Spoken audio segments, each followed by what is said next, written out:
আসসালামু আলাইকুম। আজ আমি ডিম দিয়ে আলু ভাজি রান্না করব। তো চলুন আমরা ডিম দিয়ে আলু ভাজিটি রান্না করে ফেলি। আমি আলু ভাজি করার জন্য ৫-৬টা মাঝারি সাইজের আলু কুচি করে নিছি। বেশি কুচানোর প্রয়োজন নেই।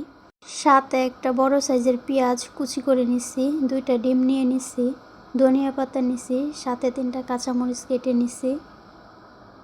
এখন আমি চুলায় চলে আসছি। চুলার আগুনটা জ্বালিয়ে নিছি। 2 টেবিল চামচ তেল দিয়ে দিছি।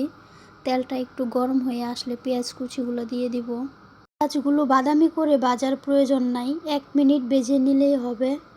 পর্যায়ে 1 চিমটি লবণ দিয়ে নিব। এখানে 2টা ডিম দিয়ে দিব। ডিমটা দিয়ে ভালো করে নেড়ে চেড়ে 1 মিনিটের মতো ভেজে নিব।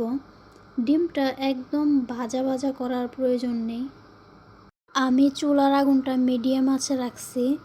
ডিমটা 1 মিনিটের মতো ভেজে নিছি।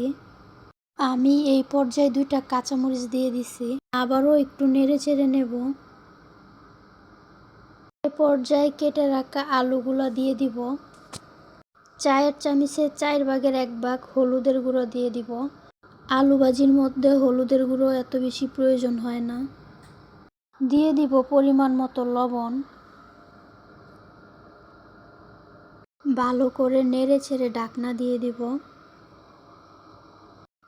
যদি আপনারা রুটি অথবা পরোটার সাথে খেতে চান তাহলে আলু ভালো করে কষিয়ে অল্প পরিমাণ পানিও দিয়ে রান্না করতে পারেন। যেহেতু আমি রুটি বা পরোটা দিয়ে সার্ভ করব না, তাই এখানে কোনো রকম পানি ইউজ করলাম না। আপনারা এভাবে একবার আলু ভাজি করে দেখতে পারেন, অনেক মজার হয়ে থাকে। আমি চুলার আঁচটা মিডিয়াম আঁচে রাখছি, যেহেতু পানি দেই নাই কোনো, নিচ দিয়ে লেগে যেতে পারে। আর আলু ভাজি থেকে দেখেন কিভাবে পানি উঠতেছে। আমি 3 মিনিট পর আবারও ঢাকনা খুলে এভাবে নেড়ে ছেড়ে দেব। নেড়ে ছেড়ে আবারও ঢাকনা দিয়ে দিব প্রায় 5 মিনিটের মতো।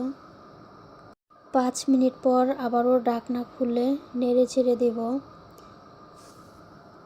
আলুটা এখনও পুরোপুরি সিদ্ধ হয়নি। আবারও নেড়ে ছেড়ে 2-3 মিনিটের জন্য ঢাকনা দিয়ে রেখে দিব।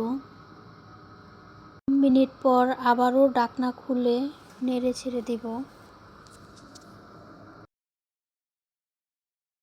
আমার আলু ভাজিটা রান্না করা হয়ে গেছে।